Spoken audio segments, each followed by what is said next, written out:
Comment les arnaqueurs de Qnet arnaquent les gens? Dans cette vidéo, je vais vous expliquer comment les arnaqueurs de Qnet arnaquent les gens. Les arnaqueurs de Qnet ont deux manières d'arnaquer les gens.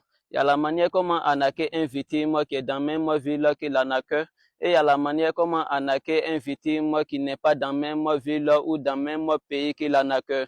Il y a la manière comment arnaquer les pauvres et il y a la manière comment arnaquer les riches. Dans cette vidéo, je vais vous expliquer la manière comment arnaquer un victime qui n'est pas dans la même ville ou dans le même pays que l'arnaqueur et la manière comment arnaquer les pauvres.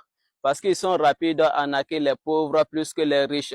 Parce que la majorité des arnaqueurs de Qnet sont des pauvres et qui cherchent à arnaquer les frères pauvres. Avant qu'un arnaqueur de Qnet appelle quelqu'un pour lui arnaquer, il cherche à connaître si la personne est pauvre ou riche. Il cherche à connaître le travail de la personne. Il cherche à connaître combien la personne gagne par jour, par mois, par an. Il cherche à connaître les envies de la personne et les rêves de la personne avant de lui arnaquer. Si un arnaqueur de Qnet vous appelle, la première des choses, il parle de lui-même d'abord. Il te dit la chance qu'il a eue. Il te dit le travail qu'il fait. Il te dit combien il gagne par mois. Il te dit ce qu'il fait dans sa vie. Il te dit combien il a.